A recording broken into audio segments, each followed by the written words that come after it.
வணக்கம் நண்பர்களே, உங்களை அன்போடு வரவேற்பது SRTCOOL சர்வீஸ். இன்றைக்கி நம்ம பார்க்க போகிற வேலை என்னன்னு கேட்டிங்கன்னா, 2 டன் ஏசியை இன்றைக்கி நம்ம கேஸை பம்பிங் பண்ணி உள்ள காயில் உள்ள அழுக்கு எல்லாத்தையும் டஸ்ட்டை க்ளீன் பண்ணிவிட்டு வேறு கம்ப்ரஸரை ஃபிட் பண்ண போகிறோம். இப்போ என்ன பண்ண போகிறோம்னு கேட்டிங்கன்னா, இந்த கூலிங் கண்டென்சர் காயில் உள்ள டஸ்ட்டை க்ளீன் பண்ணுறதுக்கு இப்போ நம்ம உள்ள பெட்ரோலை மிக்ஸ் பண்ணுறோம். பெட்ரோலை உள்ளே கொடுத்து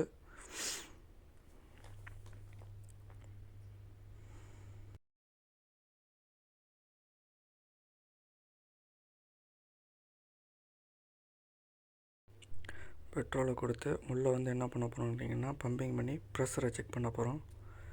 ப்ரெஷரை செக் பண்ணிவிட்டு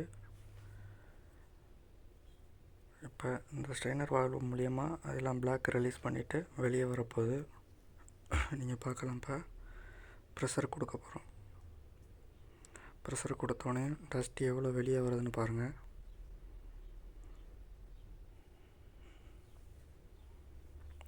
எவ்வளோ டஸ்ட் வெளியாகுதுன்ட்டு. கம்ப்ரஸரை உட்கார வச்சாச்சு.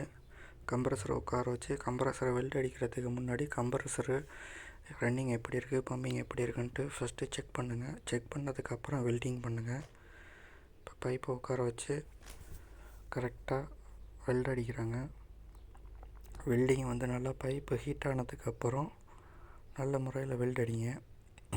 வெல்டிங் நம்ம எந்த அளவுக்கு நம்ம பர்ஃபெக்டாக பண்ணுறோமோ அந்த அளவுக்கு கேஸ் லீக்கேஜ் இருக்காது.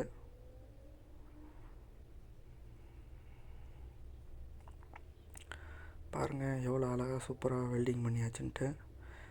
சக்ஷன் பைப்பு முடிஞ்சிருச்சு. இப்போ டிஸ்சார்ஜ் பைப்பு வெல்டிங் பண்ணுறாங்க. டிஸ்சார்ஜ் பைப்பு வெல்டிங் பண்ணுற போது ஒரு ஆள் பைப்பை மேலே அமுக்கி பிடிச்சிக்கிட்டால் தான் வெல்டிங் கரெக்டாக பண்ண முடியும். இப்போ ஒரு பையன் பிடிச்சிக்கிறாங்க. இப்போ வெல்டிங் பண்ணுறாங்க.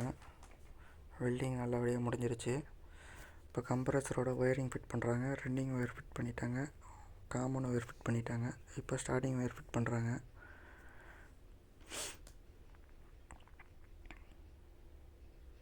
ஸ்டார்டிங் ஒயர் ஃபிட் பண்ணியாச்சு.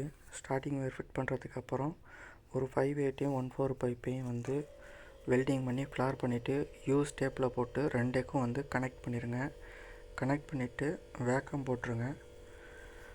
வேக்கம் எப்படி இருக்குன்னு பாருங்கள். வேக்கம் இப்போ நம்ம போட்டு ஒரு 10 நிமிஷத்துக்கு மேலே ஆச்சு. அந்த வேக்கம் போட்டு பர்ஃபெக்டாக இருக்குது. இப்போ கேஸ் நம்ம சார்ஜ் பண்ணுறோம். எலக்ட்ரானிக் மிஷின் மூலியமாக வச்சு நம்ம வெயிட்டை லெவல் பண்ணிவிட்டு கேஸ் சார்ஜ் பண்ணுறோம்.